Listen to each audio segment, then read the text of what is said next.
বর্ধমান শহর তৃণমূল মহিলা কংগ্রেসের উদ্যোগে ২১শে জুলাইকে সামনে রেখে প্রস্তুতি সভার আয়োজন করা হয়। বর্ধমান জেলায় বিভিন্ন প্রান্তে ২১শে জুলাই নিয়ে চলছে জোর কদমে প্রস্তুতি। কোথাও হচ্ছে দেওয়াল লিখন, কোথাও মিটিং মিছিল বা কোথাও প্রস্তুতি সভা। ঠিক তেমনই বর্ধমান শহর তৃণমূল মহিলা কংগ্রেসের উদ্যোগে আজকের এই কর্মী সভার আয়োজন করা হয়।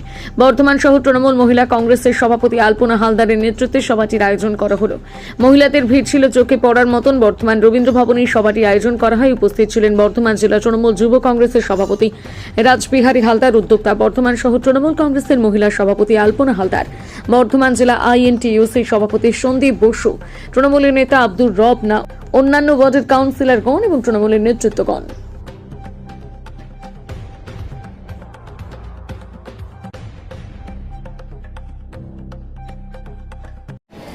অত্যন্ত যোগ্য সন্তান, কারণ হয়তো আমাদের সেই সান্নিধ্য হয়নি ওনার সাথে রাজনীতি করার, কিন্তু আমি যা শুনেছি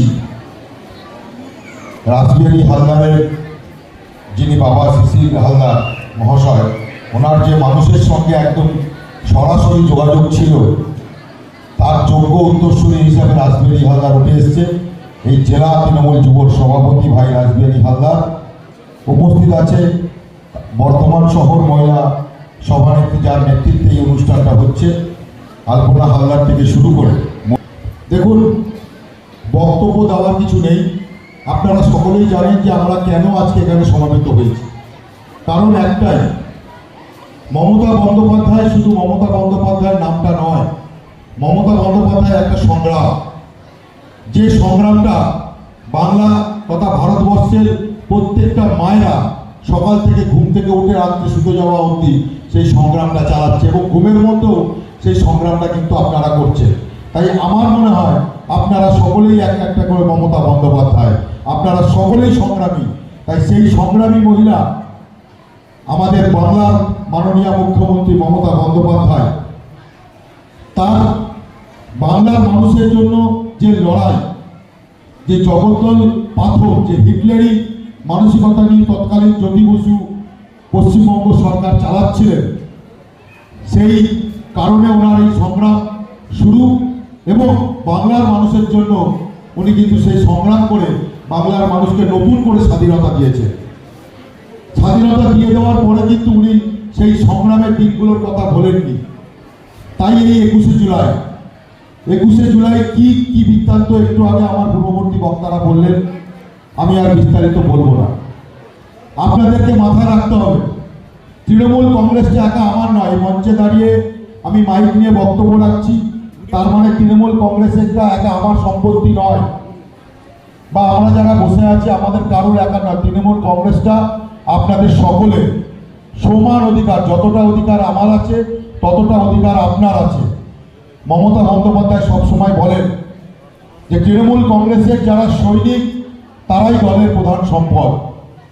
আমাদেরকে একটা পরিবেশ তৈরি হয়েছে যে বিরোধী দল আমরা দেখছি যে বিভিন্ন জায়গায় বিরোধীরা রয়েছে, একটা অন্যরকম রাজনৈতিক পরিবেশ তৈরি করার চেষ্টা হচ্ছে, যেটা হচ্ছে আমি রাজা তুমি প্রজা, আমি রাজা তুমি প্রজা, আমি যা বলবো তোমাকে সেটা শুনতে হবে, তুমি শুনতে বাধ্য।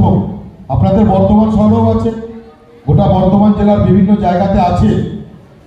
তো সেই রাজাদেরকে যারা রাজা নিজেদেরকে ভাবছে, 2026-এ তাদেরকে প্রমাণ করে দিতে হবে যে মমতা বন্দ্যোপাধ্যায় নিজেকে রাজা ভাবে না। বাংলায় তোমরা কেউ রাজা নও, বাংলাতে একটাই রাজা, সেটা হচ্ছে মানুষ। মমতা বন্দ্যোপাধ্যায় সাধারণ মানুষের মুখ্যমন্ত্রী। আপনার প্রত্যেকটা মানুষের, সাধারণ যারা মা বোনেরা আছেন, সাধারণ মানুষ যারা আছেন, সকলের মুখ্যমন্ত্রী উনি নিজেকে কখনো রাজা ভাবেন না। কিন্তু আমাদের বাংলার রাজনীতিতে আমরা দেখতে পাচ্ছি বিভিন্ন জায়গায় মানুষের সঙ্গে এমন ব্যবহার করা হচ্ছে যে পাশ দিয়ে হেঁটে গেলে যেন মনে হচ্ছে যে বাপরে কত বড় ভিআইপি। তো সেই ভিআইপিদেরকে জবাব দেওয়ার সময় এসছে, কিভাবে নিজেদেরকে সংগঠিত করে এই রাজবিহারী হালদার, এই আলপনা হালদারের নেতৃত্বে যেভাবে আপনারা আগামী দিনে সংগঠিত হয়ে ধর্মতলায় রাস্তায় কলকাতার রাজপথে হাঁটবেন, ঠিক সেই ঐক্যবদ্ধভাবে আগামী 26 অব্দি লড়াই দিতে হবে যে এই রাজা প্রজার কালচারকে বর্ধমান জেলা থেকে আমাদেরকে আমরা অন্তত শেষ করব। এই রাজা প্রজার কালচার আমরা বাংলায় হতে দেব। 21শে জুলাই এক বৃহৎ কর্মী আজকে আলপনা হালদারের উদ্যোগে 21শে জুলাই কলকাতায় পৌঁছাবে, যেটা প্রত্যেক বছরই আমরা যাই, মহিলা কর্মীরা যারা যায় প্রত্যেকে।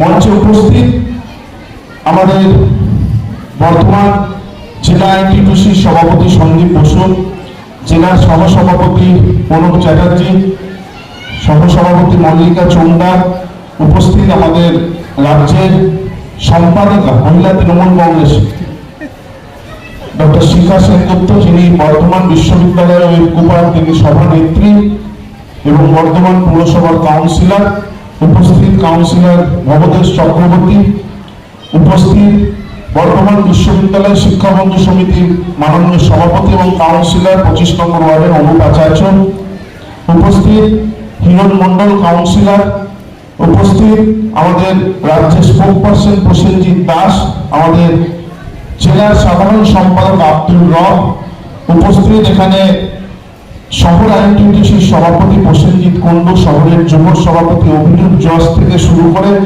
বিভিন্ন ওয়ার্ডের সভানেত্রী যারা উপস্থিত আছেন প্রত্যেককে ধন্যবাদ। আপনারা প্রত্যেকেই জানেন যে 26শে নির্বাচনের পূর্বে 21শে জুলাই খুবই গুরুত্বপূর্ণ, যেখানে আমাদের মাননীয় মুখ্যমন্ত্রী মমতা বন্দ্যোপাধ্যায় বার্তা দেবেন যে আগামী দিনে আপনারা কিভাবে দলের সংগঠনকে মজবুত করে শক্তিশালী করে 2026-এ আমাদের জেলায় রেজাল্ট ভালো করবেন, ব্লকে ব্লকে শহরে কিভাবে আপনারা সংগঠনকে আরো মজবুত করবেন। আমাদের নেতা অভিষেক বন্দ্যোপাধ্যায় সেখানে বার্তা দেবেন, সেই বার্তা শোনার জন্যই লাখে লাখে কর্মী সেখানে উপস্থিত হবে। আজকে বর্তমান শহর মহিলারা প্রমাণ করে দিয়েছে বৃষ্টিকে উপেক্ষা করে যে বর্তমান শহরে মহিলা তৃণমূল কংগ্রেসের উদ্যোগে হাজারে হাজারে কর্মী কলকাতায় উপস্থিত হবে। আপনারা দেখেছেন যে মাননীয় মুখ্যমন্ত্রী মমতা বন্দ্যোপাধ্যায় আজকে দীঘার যে জগন্নাথ মন্দির তৈরি করলেন। আমরা মেদিনীপুর জেলায় দীঘা থেকে অনেকটা দূরে একটি জায়গায় আমি একদিন যাচ্ছিলাম রাস্তা দিয়ে, সেখানে একটি মানুষ বলছে যে 100 কিলোমিটার দূরে সেখান থেকে যে এই মন্দির হওয়ার পর এখানকার মানুষদের অর্থনৈতিক অবস্থা আমাদের অনেক উন্নতি হয়েছে। তার একটা চায়ের দোকান বলছে এখানে শুধু আমাদের রাজ্যের মানুষ নয়, বিভিন্ন অন্য রাজ্যের মানুষ ওই দীঘার মন্দির দেখার জন্য মানুষ উপস্থিত হচ্ছে। তা মুখ্যমন্ত্রী মমতা বন্দ্যোপাধ্যায় আজকে দীঘার জগন্নাথ মন্দির করার পর কিভাবে আজকে রাজ্যে দেশের সব থেকে বড় পর্যটন কেন্দ্রে এবং মন্দির যেটা এখানে তৈরি হয়েছে দীঘার জগন্নাথ মন্দির, এবং দীঘা আজকে যেখানে আমরা সমুদ্রে যেখানে প্রায় মানুষ উপস্থিত হতো, আজকে মন্দির হওয়ার পর সেখানে এত মানুষের ভিড়, এত মানুষ অন্যান্য রাজ্য থেকে আসছে। আমাদের কিন্তু রাজ্যের অর্থনৈতিক পরিকাঠামো অনেকটা উন্নতি হচ্ছে, যার ফলে আপনারা আমাদের মুখ্যমন্ত্রী দেখেছেন স্বাস্থ্যসাথী, কন্যাশ্রী, সবুজ সাথী, লক্ষ্মী ভান্ডার বিভিন্ন উদ্যোগ নিয়েছে। প্রত্যেকটা মানুষের কথা তিনি ভাবেন। মহিলাদের জন্য লক্ষ্মীর ভান্ডার করেছেন, যারা স্টুডেন্ট তাদের জন্য কন্যাশ্রী, সবুজ সাথী বিভিন্ন প্রকল্পে সাহায্য করছে এবং ঘরে ঘরে উন্নয়নকে পৌঁছেছে। খাদ্য সাথী প্রকল্পের মাধ্যমে মানুষ সাহায্য পাচ্ছে। তো আপনারা সংগঠিত ভাবে আপনারা বুথে বুথে সংগঠনকে মজবুত করুন।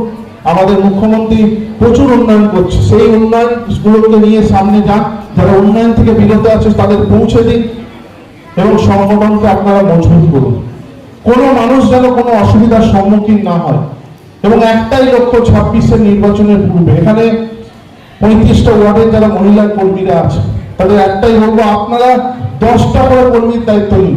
প্রত্যেক বুথে বুথে মহিলা কর্মীর দায়িত্ব নিন এবং যিনি এখানে সভাপতি আমাদের মহিলা সভানেত্রী আলপনা হালদার, তাকে বলবো যে এই এত মহিলাদের ভিড় দেখা যাচ্ছে 21শে জুলাই সামনে আসছে, কি নিয়ে আজকে মূলত বার্তা দেওয়া হবে? আজকে আমাদের প্রস্তুতি সভা ধর্মতলা চলো শহীদ স্মরণের জন্য এই সভা চলছিল। কি কি এখান থেকে আলোচনা করা হলো? কি বলা হলো? আমরা কিভাবে যাব সকল কর্মীদের বলা হলো যেরকম ভাবে প্রচুর কর্মী যাবে।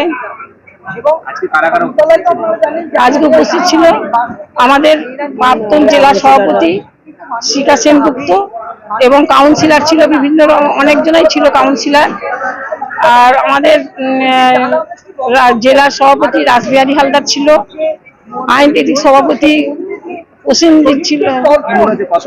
মহিলা এখান থেকে কলকাতা নিয়ে যাবেন চিন্তা ভাবনা? প্রচুর সংখ্যা যে অনেক বাস যাবে। আয়োজন করা হবে, কিভাবে আপনারা সারা দিচ্ছেন? দেখো, 21শে জুলাই এটা সাড়া দেওয়ার ব্যাপারটা এটা নয়, কারণ মমতা বন্দ্যোপাধ্যায়ের যে আন্দোলন এবং এই 21শে জুলাই আমাদের তৃণমূল কংগ্রেসের কাছে একটা আবেগ। এবং আজকে বর্ধমান শহরে আলপনাদির নেতৃত্বে যে ধরনের মহিলা বাইরে অঝরে বৃষ্টি হচ্ছে এবং এই মঞ্চ যেটা রবীন্দ্র ভবন সেটা তো ভরে গেছে, প্লাস এত মহিলা এসছে যে জায়গা পর্যন্ত দিতে পারেনি, তারা বাইরে দাঁড়িয়েও আমাদের 21শে জুলাই আমরা দেখেছি মহিলাদের মধ্যে কি উন্মাদনা, যে 21শে জুলাইয়ের সম্বন্ধে তারা কিন্তু বৃষ্টিকে উপেক্ষা করে আজকে বর্তমান শহরে একটা দৃষ্টান্তমূলক জিনিস কিন্তু আজকে দেখা যায়।